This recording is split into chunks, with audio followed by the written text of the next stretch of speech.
que es una ley de carácter constitucional, como es la ley de orden público. La ley de orden público. Apenas tiene 40 preguntas. El próximo viernes se le sube otra ley de carácter constitucional, que será la ley de emisión del pensamiento. Y el próximo lunes se le sube otra ley de carácter constitucional, que es la ley de amparo, exhibición personal y de constitucionalidad. Por supuesto, solo preguntas esenciales. Y hasta ahí termina nuestra función de estarles subiendo tareas. Ya van a descansar. Bueno, hoy vamos a continuar con el tema de la Constitución, que nos va a llevar casi al final del contenido temático. Así es de que vamos a ir explicándolo despacio, pero que se les vaya quedando a ustedes bastante claro, porque en Procesal Constitucional el tema 1 del curso es cabalmente el tema de la defensa de la Constitución. Cuando ustedes, a ver, díganme, ¿quiénes de ustedes ya imprimieron el trabajo de la defensa de la Constitución, concepto y contenido? Pueden activar sus micrófonos. ¿Quiénes ya lo imprimieron?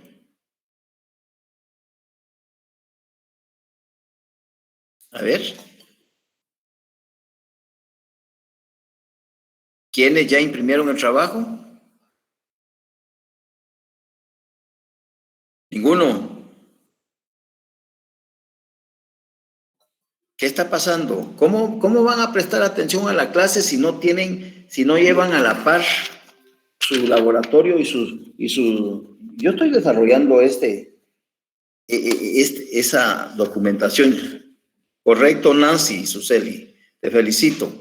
Pero en esta sección hay 203 estudiantes y no es posible que solo tú lo hayas impreso. Es decir, así no podemos ir subrayando lo que yo quisiera que subrayaran para beneficio de ustedes, que son cuestiones claves, ¿ya? Pero bueno, ya ustedes están grandecitos, ya saben lo que hacen, como dice la canción. Bien. Muy bien, Eli. Kenny, excelente.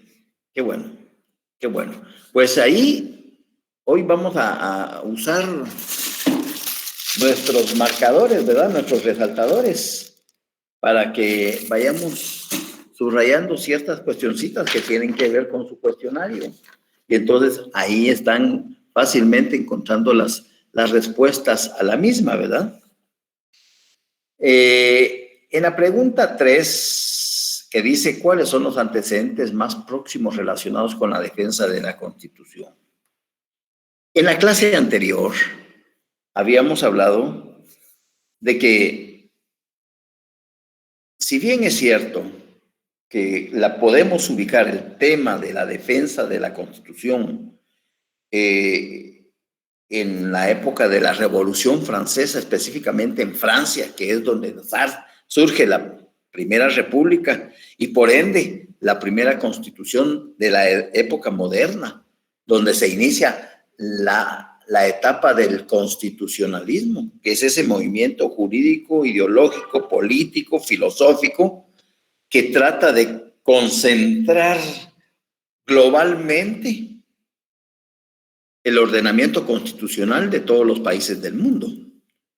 Y cuando surge esa constitución en Francia, también ya, a pesar de que fue en 1776, 77, 78, 79, ya hay una preocupación por los constituyentes de ese entonces, de cómo protegerla de las constantes violaciones a que se va a ver sometida, porque ese es un primer experimento social, crear un documento único que en forma ordenada y sistemática contenga las normas fundamentales del Estado y que regule las funciones esenciales de cada uno de los organismos del Estado y principalmente las relaciones, los derechos y las obligaciones entre los gobernantes y los gobernados. Ese era un primer experimento social que se dio en ese entonces, pero ya existía una preocupación por parte de los constituyentes de cómo protegerla. Si bien es cierto, ya había en el sistema difuso de los Estados Unidos una figura que se venía aplicando desde hacía rato, que su origen es inglés, propiamente dicho, porque fue más o menos en la época del año 1250, 1260, 1280, cuando Juan Sin Tierra, que era un rey que estaba en constantes luchas por el acaparamiento de más y más extensiones de terreno y más poderío y más esclavos, etcétera, etcétera. Entonces, en esa época de Juan Sin Tierra se crea una figura inglesa que se llama habeas corpus y que actualmente nuestra Constitución, por lo menos en el idioma castellano, el idioma español, la denomina correctamente como exhibición personal. Con excepción de la Constitución del 46, todas las demás constituciones de Guatemala siempre la habían denominado habeas corpus, como una garantía procesal que se confundía con las garantías individuales y las garantías sociales que protegían, entre comillas, nuestras anteriores constituciones.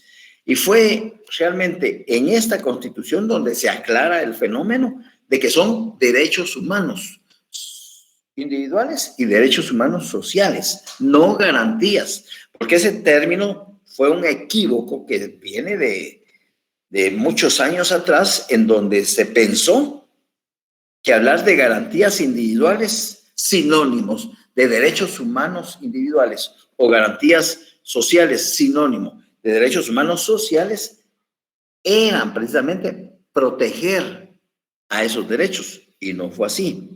Cuando se habló en aquel entonces de las garantías, eran procedimientos establecidos en esos documentos constitucionales para que a través de un proceso se pueda proteger la normativa constitucional. Y ese equívoco perduró por varios siglos, hasta que después se dieron cuenta efectivamente los estudiosos que no se refería a lo que conocemos como derechos humanos individuales o derechos humanos de carácter social. Unos que van a proteger la integridad de la persona y de sus bienes, y otros que van a proteger a los colectivos, a los grupos mayoritarios que van a entrar dentro de esa categoría de derechos sociales.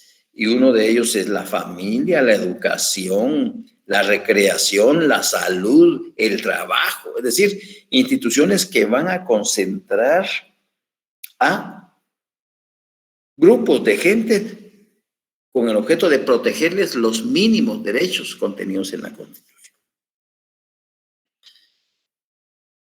Nuestra actual Constitución, con buen criterio de los constituyentes, aclaró ese concepto y ahora lo denomina cabalmente derechos humanos, punto. Ahí no hay pierde, ahí no tenemos por qué extraviarnos. Habla título segundo, derechos humanos, punto. Y hay dos capítulos. El primer capítulo, que son los derechos individuales, que van dirigidos a proteger a la persona a título ahí sí que va la redundancia, a título personal. Y están los derechos comprendidos del 3 al 46.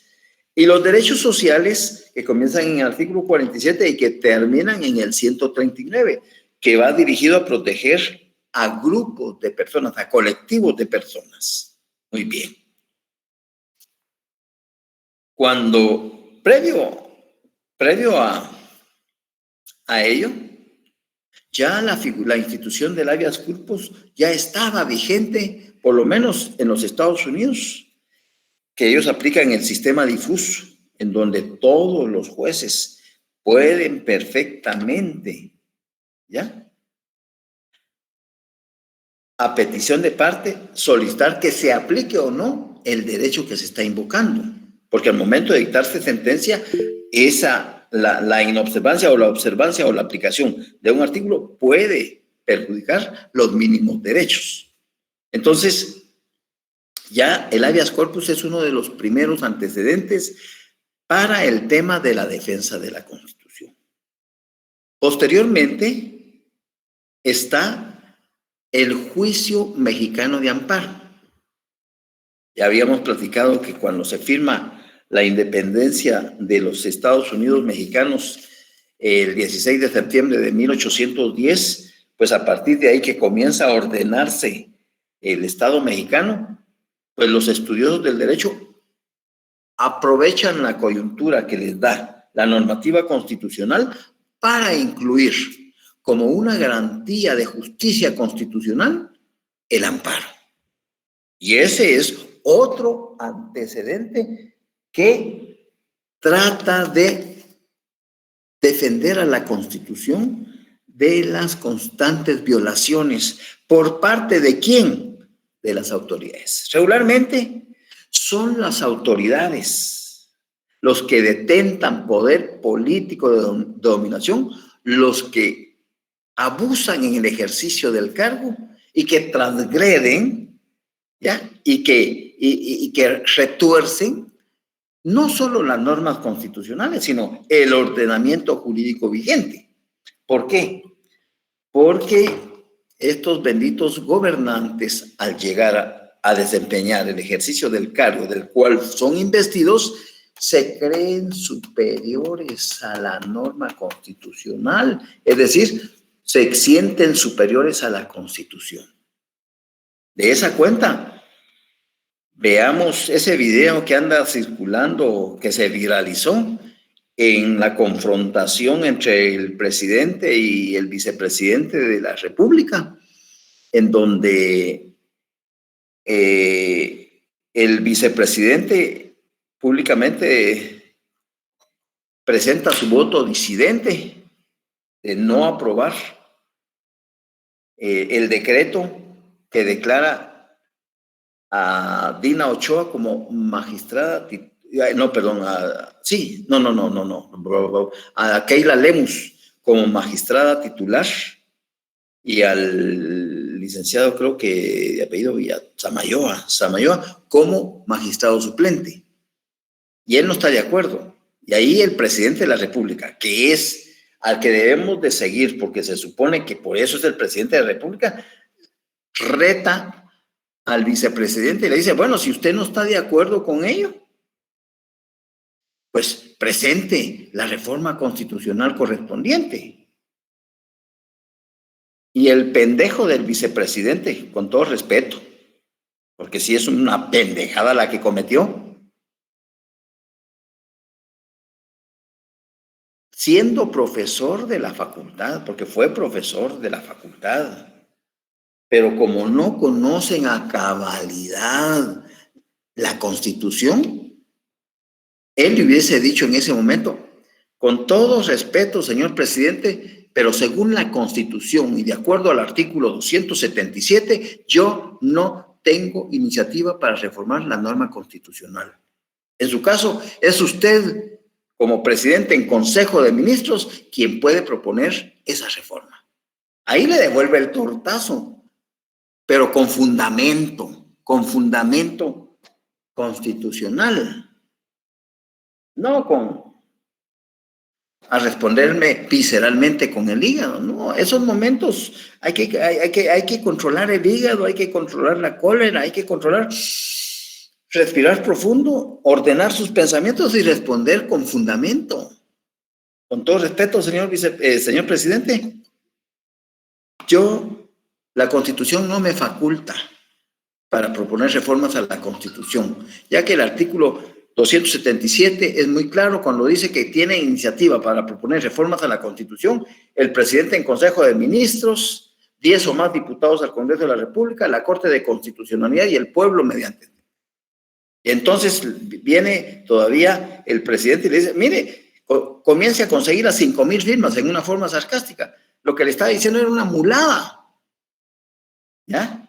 Y ahí el vicepresidente debió haber, así, respirado profundo, discúlpeme, pero esa facultad le corresponde al pueblo, no a la vicepresidencia a mi cargo.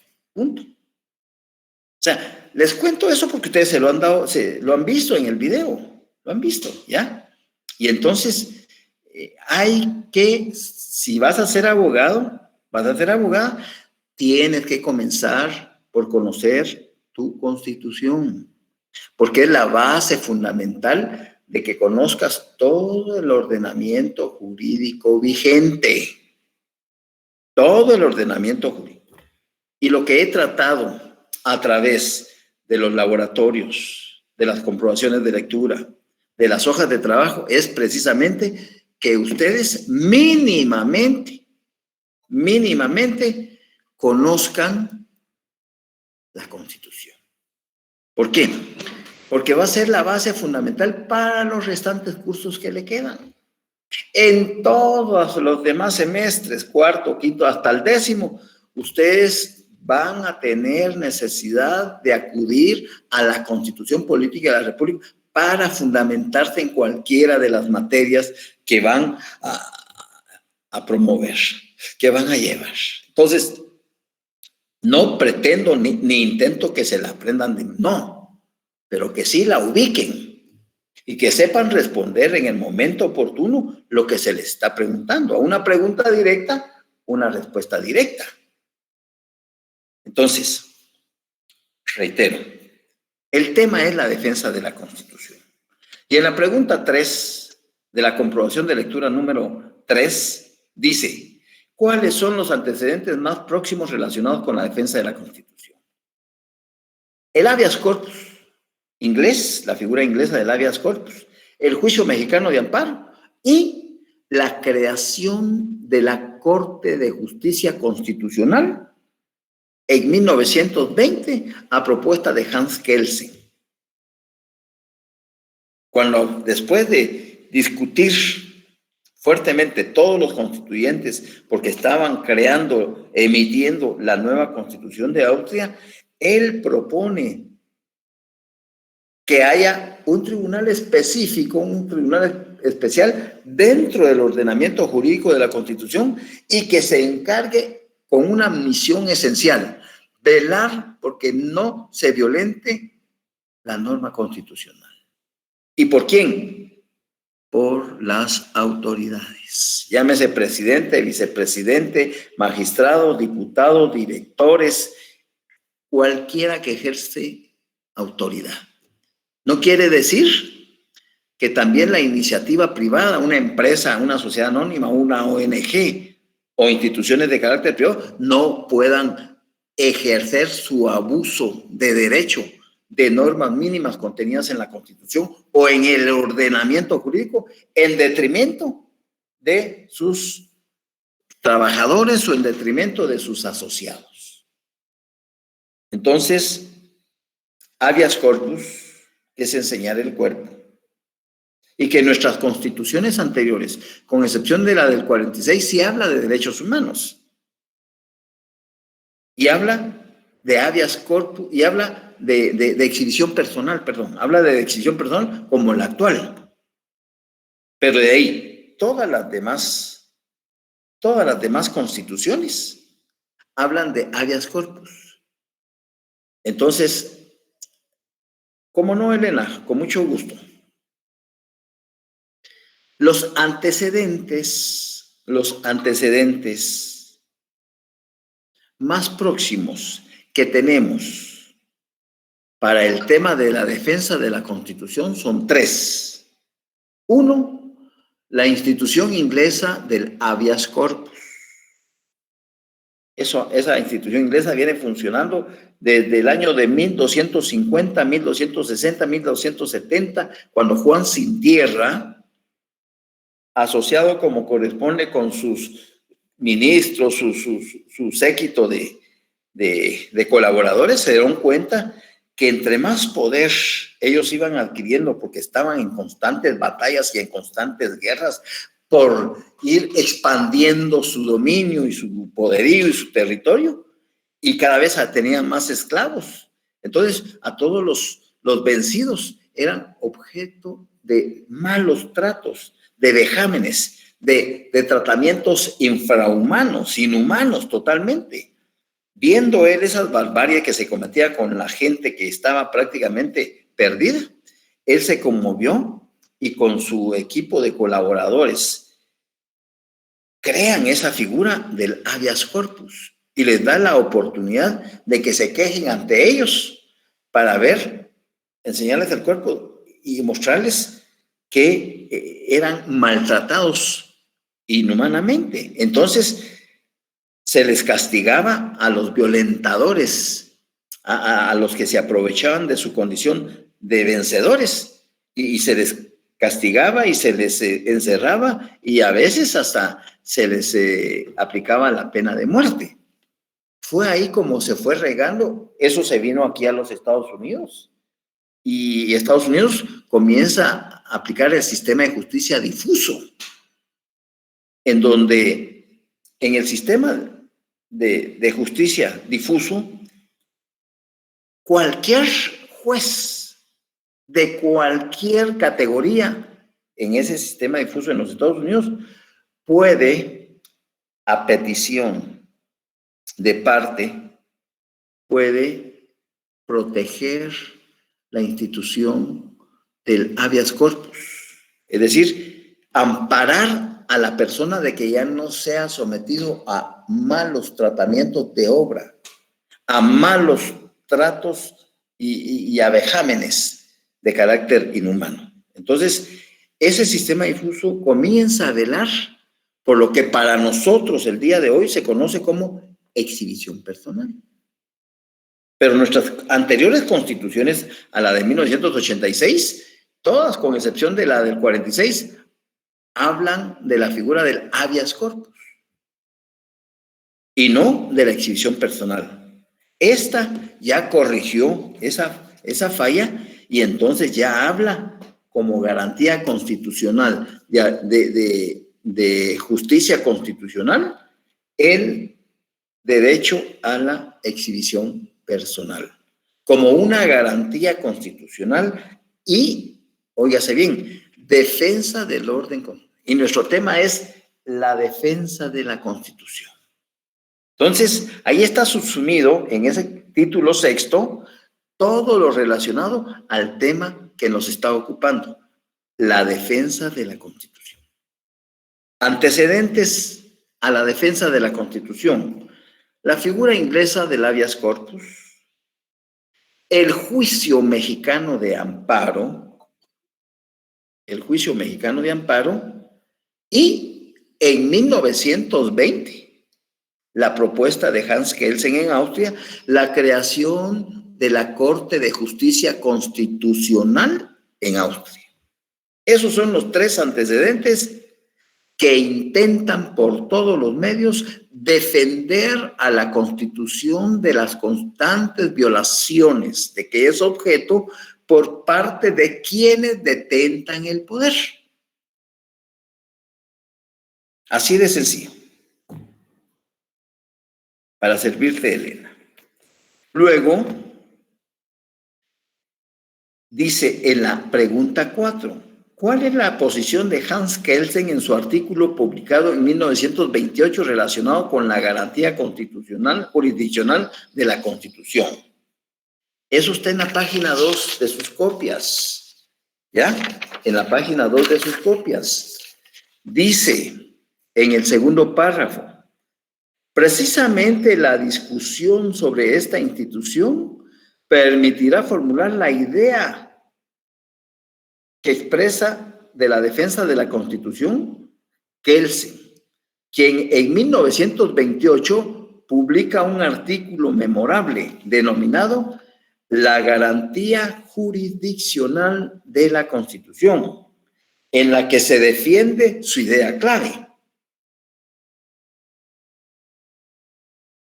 Y aquí está la idea clave: la Constitución rígida solo puede ser defendida eficazmente si para garantizar su cumplimiento se crea una específica Corte Constitucional de Justicia. Esa es la propuesta, ese es el abono que él, como jurisconsulto y estudioso del derecho, hace al mundo entero y principalmente al derecho constitucional. El concepto de rigidez, si bien es cierto que es un mecanismo dificultoso para poder proponer reformas a una constitución, no es suficiente si no existe un tribunal específico que vele por la no violación de las normas constitucionales. Y ya sea con el accionar de esa autoridad o con su omisión, su no accionar, se violenta la norma constitucional. De esa cuenta, estaba leyendo, me parece que es en Canadá. Alguien me corrige si lo leyó también. En Canadá, me parece que sucedió este caso, donde un padre de familia es sometido a un proceso por oponerse a que su niña de 11 años se someta a una operación para convertirse en varón. Y el mismo Estado y las mismas autoridades educativas le lavan el cerebro a esta niña y la convencen porque ella tiene derecho de elegir libremente su género. Háganme el favor, a los 12 años. ¿Y en dónde queda el ejercicio de la patria potestad? ¿En dónde queda el ejercicio de la patria potestad? Si precisamente cuando comenzaron las primeras constituciones a funcionar en todo el mundo, consideraban que por lo menos a nivel de América Latina, los 18 años ya el individuo podía entender y discernir entre lo bueno y lo malo. Entonces, por eso es que nosotros somos ciudadanos, hombres y mujeres, mayores de 18 años. En los Estados Unidos es a los 21 años. En Nicaragua, porque eso les interesaba en aquel entonces al gobierno que estaba anteriormente, bajaron la mayoría de edad a los 16 años. ¿Ya? Entonces, pero a los 12 años todavía no se tiene un discernimiento completo de realmente qué consecuencias a futuro puede tener para esta niña que se va a convertir, entre comillas, en varón, porque él decide a esa edad y el papá está luchando y entonces el Estado, protegiendo la cuestión de género, lo somete a procedimiento y está preso, pues. Entonces, sí, yo creo que el mundo anda un poquito patas arriba, ¿verdad? Motivado precisamente por esa pérdida de valores y de principios morales que se han perdido dentro del seno de la sociedad. Entonces, la posición de Hans Kelsen en su artículo sigue todavía discutiéndose. Y algunos preguntan, ¿realmente aquí en Guatemala, realmente es necesario que tengamos una Corte de Constitucionalidad? Si a mí me preguntan eso, y en estos momentitos, cómo se va a conformar la nueva Corte de Constitucionalidad, yo respondería sin mucho pensar, sin no pensarlo, que no. ¿Por qué? Porque hay cuatro magistrados titulares que van a proteger intereses de élites, intereses de clase económicamente dominante, intereses corruptos que desde luego van a abrir las puertas para que cualquiera haga lo que se le dé la gana en nuestro medio.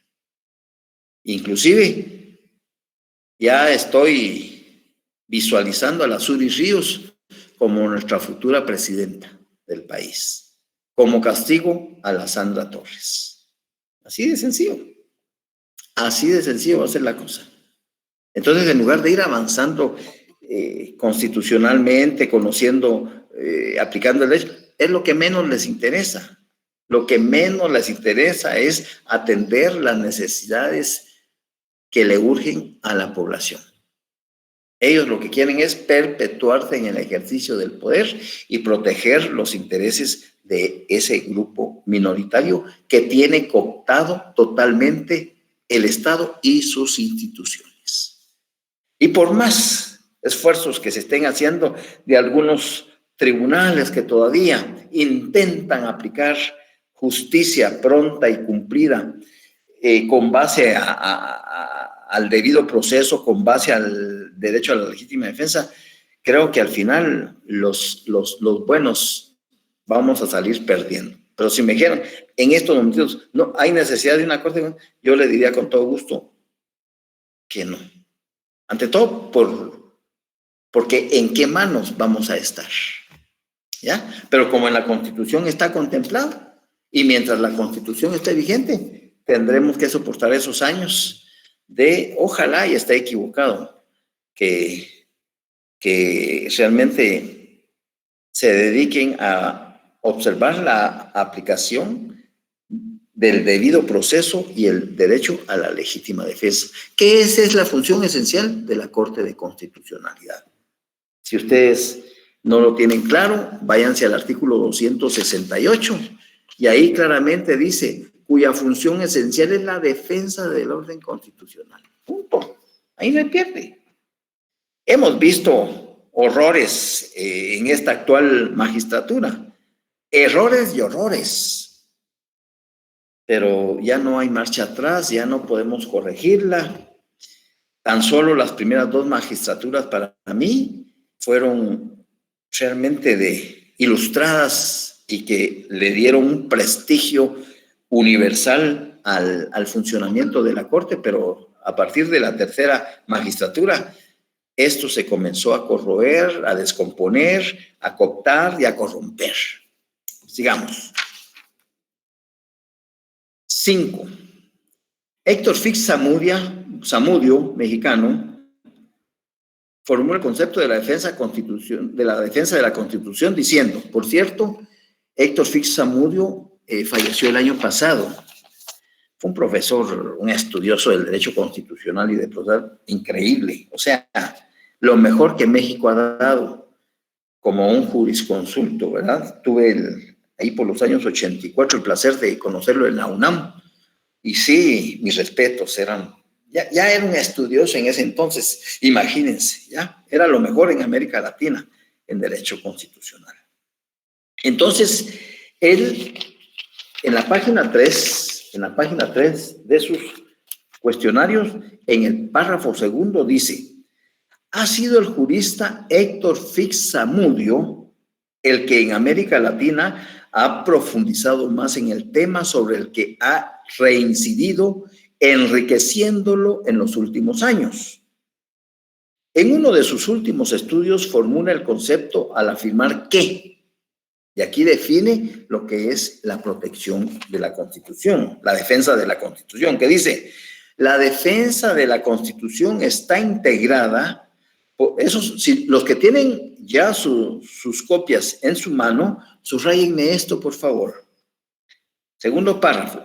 La defensa de la Constitución está integrada por todos aquellos instrumentos jurídicos y procesales que se han establecido tanto para conservar la normativa constitucional como para prevenir su violación, reprimir su desconocimiento y, lo que es más importante, lograr el desarrollo y la evolución de las propias disposiciones constitucionales en un doble sentido.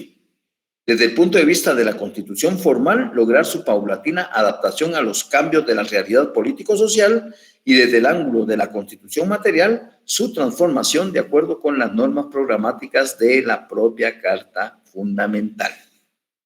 Se los voy a explicar despacio y se los voy a ejemplificar. Si tienen sus copias, solo subrayenlo porque es importante eso que analiza Fix-Zamudio en cuanto al tema de la defensa de la Constitución. Ha sido el jurista Héctor Fix-Zamudio el que en América Latina ha profundizado más en el tema, sobre el que ha reincidido, enriqueciéndolo. Está en la tercera hoja, está primera, segunda, en la tercera, en el segundo, donde inicia el segundo párrafo, que hasta arriba hay una llamada, la número 25. Pues en el segundo párrafo es donde yo te estoy leyendo eso. Ha sido el jurista Héctor Fix-Zamudio el que en América Latina, para servirte, Álvaro, ha profundizado más en el tema, sobre el que ha reincidido enriqueciéndolo en los últimos años. En uno de sus últimos estudios formula el concepto al afirmar que, puntos suspensivos. Y vean, aquí se los comienzo a explicar detenidamente. La defensa de la Constitución está integrada por todos aquellos instrumentos jurídicos y procesales. Parémonos ahí. La defensa de la Constitución está integrada por todos aquellos instrumentos jurídicos y procesales. Hablemos de todos los instrumentos jurídicos. En otras palabras, es el ordenamiento jurídico vigente que se encuentra actualmente en Guatemala. Desde las normas constitucionales, las normas ordinarias, las normas reglamentarias, las normas individualizadas, la jurisprudencia, la doctrina, los tratados, los convenios, todo eso son instrumentos jurídicos. A ustedes, en su clase de Derecho Penal y Derecho Civil, su profesor o su profesora les habla del derecho sustantivo y les habla del derecho adjetivo. Les pregunto, denme un par de ejemplos de derecho sustantivo. Lic, el derecho sustantivo, un ejemplo sería el Código Penal y el Código Civil, y ahora el derecho adjetivo sería el Código Procesal Civil Mercantil y el Código Procesal Penal, ¿verdad? Serían dos ejemplos de derecho sustantivo. Correcto, perfecto. Estás muy bien, lo tenés muy claro, Fernando Rafael. Ahora te lanzo una pregunta con un grado de dificultad un poquito mayor. Háblame de la Constitución. ¿Cuál es el derecho sustantivo y cuál es el derecho adjetivo? Tómate tu tiempo. En la Constitución podemos decir que el derecho sustantivo, si no estoy mal, sería la parte orgánica. Y ahora en el derecho adjetivo sería la parte dogmática, creo yo, si no estoy mal. ¿Alguien que apoye o que disienta de Fernando Rafael? Habemos 110 compañeros conectados. Todos tienen su Constitución. Se supone que están prestando atención a lo que estoy platicando. Fernando Rafael tuvo la gentileza, la deferencia de responder que ejemplos de derecho sustantivo es el Código Civil, el Código Penal, y ejemplo de derecho adjetivo es el Código Procesal Penal y el Código Procesal Civil y Mercantil. Y yo le digo, exacto, lo tienes claro. Ahora te pongo una dificultad más amplia. Y en la Constitución, háblame del derecho sustantivo y del derecho adjetivo, para que se nos quede. Ana Fidelina, ¿tú quieres participar? Ay, sí, pero no sé si estoy en lo correcto, licenciado. No importa, participa. Quítese ese miedo de participar, por favor. Bueno, pienso que aquí en el derecho sustantivo en sí, en la Constitución, son todas las normas que están establecidas ahí.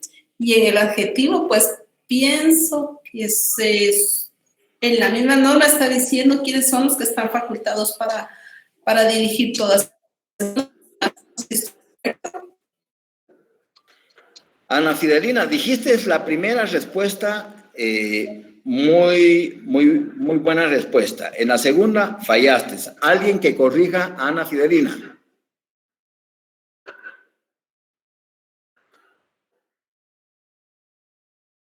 A ver. ¿Están durmiendo? ¿Están durmiendo? No, licenciada. No. A ver, ¿qué pasa? ¿Qué pasa con su participación? Por eso estoy usando el Google Meet, porque aquí podemos preguntar. Vean, tenemos que quitarnos ese miedo desde ya. Desde ya tenemos que expresarnos.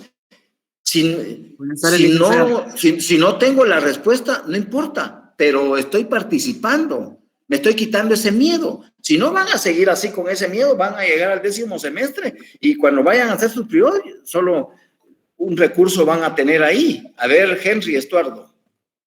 Yo considero que el derecho adjetivo, pues, abarca desde el 263, ¿verdad? Donde está todo lo que es la protección y mecanismos a los derechos constitucionales.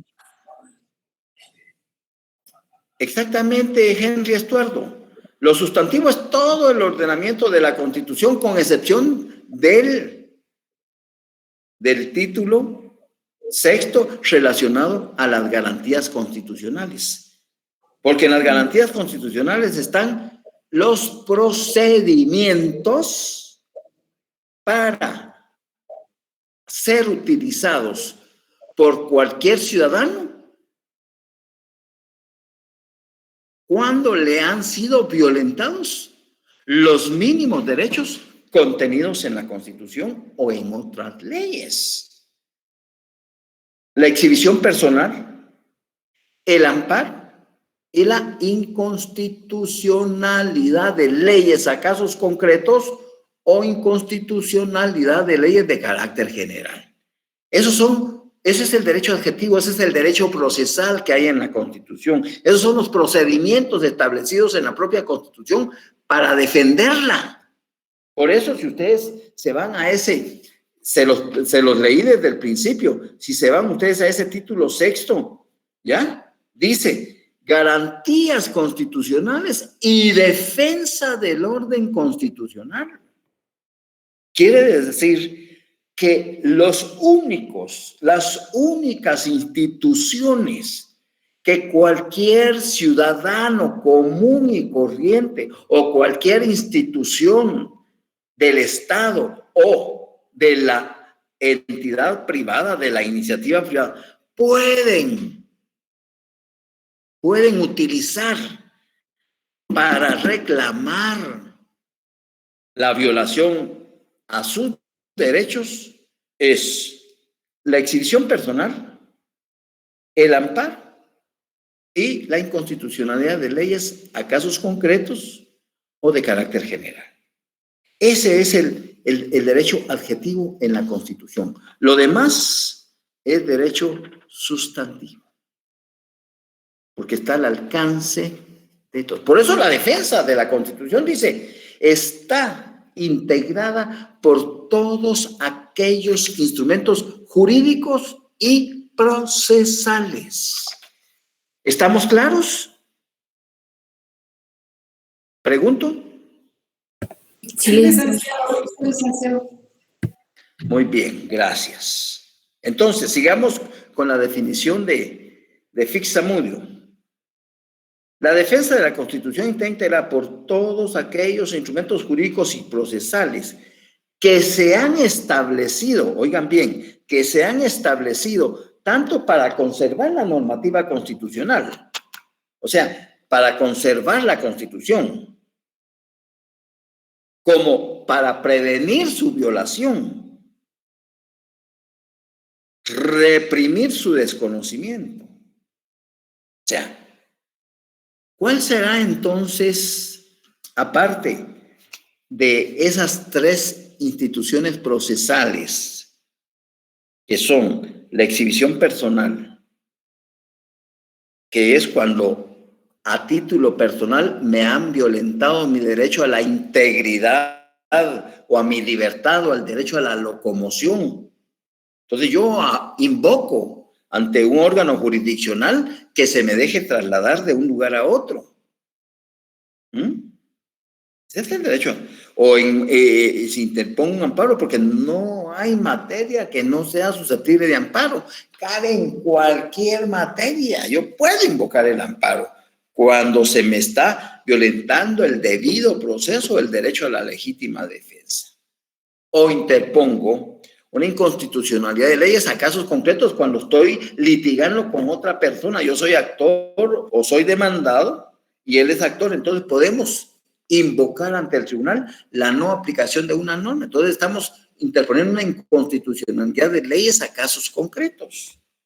Ahora, cuando es una ley de carácter general que vas a aplicarlo a toda la población, a todo el país, o un reglamento, o una disposición gubernativa, entonces, es cierto, yo como ciudadano puedo invocar la inconstitucionalidad de leyes de carácter general, y para tener legitimación para ello, debo tener el auxilio de 3 abogados. Eso lo encontramos en la Ley de Amparo y Exhibición Personal, en el artículo 134 de la Ley de Amparo, que dice: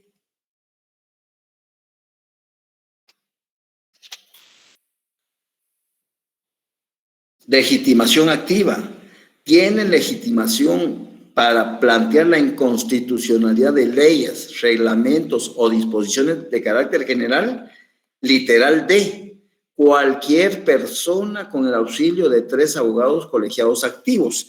Y hay una llamada, la 160, que dice: el literal B del artículo 135 de la Constitución de la República, deberes y derechos cívicos, regula que es deber de todos los guatemaltecos cumplir y velar por el cumplimiento de lo establecido en la Constitución, por lo que al otorgar a la población la facultad de plantear la inconstitucionalidad de una norma es materializar este derecho.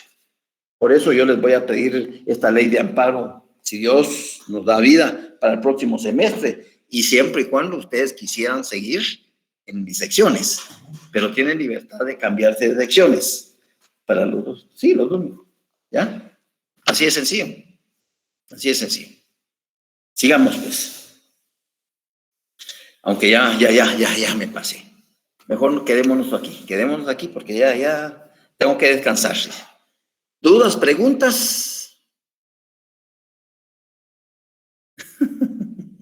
Sí, sigo con la K, sigo con la I, sigo con la A y sigo con la E. Pero yo les recomiendo que se cambien de sección. ¿Por qué? Así no se llevan defectos, ¿ya? Mejor prueben otros profesores. Es una invitación, una sugerencia, ¿ya? Solo una pregunta fuera del tema con eso que está diciendo. ¿Qué tal imparte el IC Carlos Aguirre? Por ética, por ser colega, porque no puedo decir nada mejor. Consúltenle a compañeros en donde él da clases. Eso sería lo ideal, ¿ya? Eso es lo ético, ¿ya? Yo no voy a denigrar a ninguno, no voy a hablar de ningún producto. Mejor, si ustedes tienen dudas, conocen a algún compañero que está recibiendo con él y pregúntenle, ¿va? Y entonces ya se forman la idea. Orlich. Buenas tardes. Hola, Lick, ¿cómo está? Buenas tardes. Dime. Solo para hacer mención de que nosotros como tenemos conocimiento del código de ética, que ese también nos marca de que no podemos emitir opinión de otro colega, ¿verdad? En este caso, pues, otro profesor. Lick, esta pregunta es fuera de contexto. Cuando una persona hace una denuncia y le dicen que la denuncia es anónima, pero de todos modos ponen el nombre en la denuncia, ¿y qué puede hacer la persona? Si le dijeron que iba a ser anónima y de todos modos lleva su nombre. No, entonces no es anónima. Porque una denuncia si va firmada, en ningún momento puede ser anónima o apócrifa. ¿Ya? Ok. Apócrifa es cuando hay un señalamiento serio y todo, pero no lleva firma responsable. Eso es apócrifo. A eso no hay que darle, eso cualquier menso lo escribió. Pero si lleva firma responsable de lo que dice la denuncia, ahí, discúlpeme, ahí ya dejó de ser anónima, porque hay un responsable que la está firmando. ¿Ya? Ok, pero entonces, porque por ejemplo, usted hace una denuncia hipotéticamente, vamos a denunciar a un asesino y le dicen, el que lo denuncie va a ser anónimo, pero cuando lo llegan a prender le dicen, mire, fíjese que fulano de tal nos llamó y nos dijo que usted estaba aquí, por eso lo vamos a prender.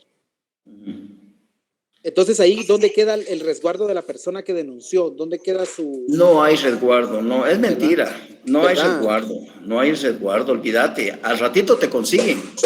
La otra persona se entera.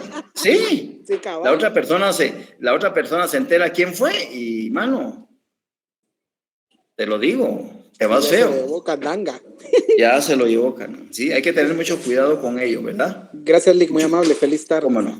Muy bien. Bueno, jóvenes, son las 5:15. Un abrazo, ¿ya? Muchas gracias, Ingrid Paola.